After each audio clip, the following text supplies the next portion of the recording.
Tell us more. A highly anticipated high-stakes meeting between New York City's recently elected Mayor Zohran Mamdani and Donald Trump. The meeting is to take place at the Oval Office at Mamdani's request. Caroline Leavitt, Trump's press secretary, says we have a communist coming to the White House.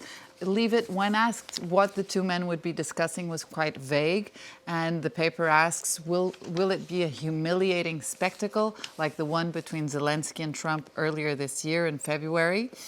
However, Leavitt then said that the simple fact that the meeting is taking place just shows Trump's open-mindedness.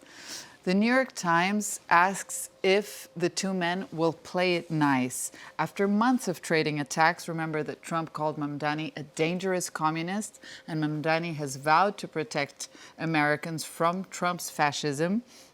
The stakes are high in this meeting, and the relationship between these two men will have enormous impact on New York and on the nation's largest city, according to the paper.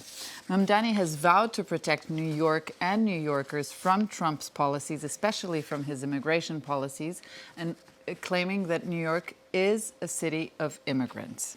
The paper also notes that despite the barbs that these two men have traded, they do have a few things in common, such as their ties to Queens, the neighborhood in New York. Remember that Trump is a New Yorker, their loyal followers, and their very important presence on social media.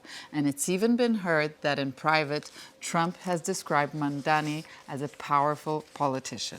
It's definitely going to be an interesting meeting, so much so that even the French papers, Carolina, are already talking about it. Exactly. Libération, the French left-leaning daily, has described this as an explosive meeting that might spark fireworks. One of Mamdani's main concerns being, of course, New York's high living cost. Trump has threatened to cut federal funding for New York if Mamdani won.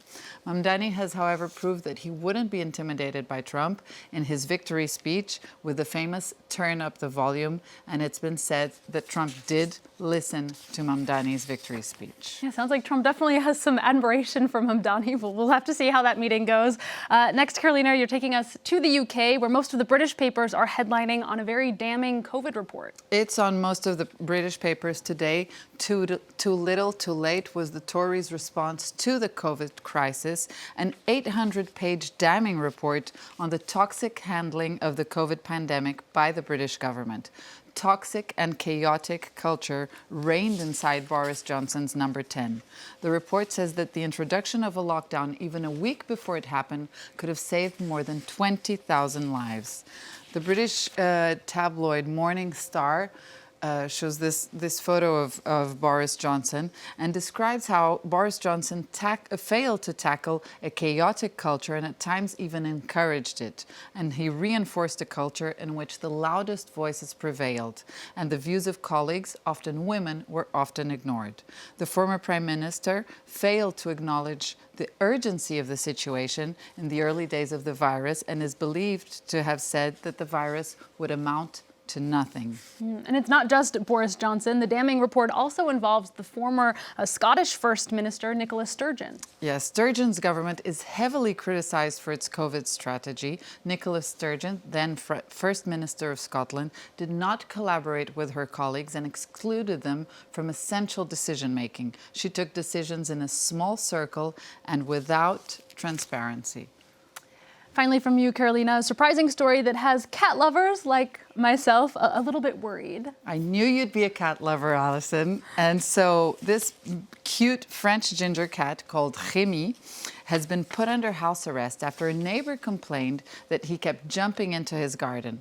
Cat lovers are terrified that the court order banning Rémi from going outside could set a dangerous precedent. The owner, who lives in the south of France, has had to pay up to 2,000 euros in fines and damages done by her cat to her neighbor, and according to the neighbor, he can't enjoy his garden anymore because of this cat. France's Animal Protection Society fears that the ruling could mean that cats will no longer be able to wander freely and will have to be held on a leash. And the case will return to the court in December, when a judge will decide if further fines are needed. Neighbors have described the situation as absurd and said that tomorrow this could happen to any of us. So threat to the freedom of cats. Beware. if you have beware a cat, owners. Allison, be careful. It won't go into your neighbor's garden. Although to argue the opposing point, I do know it's better for the birds if the cats are inside. So there are some reasons. Thank you, Carolina, for that. That's Carolina Sott with today's Press Review.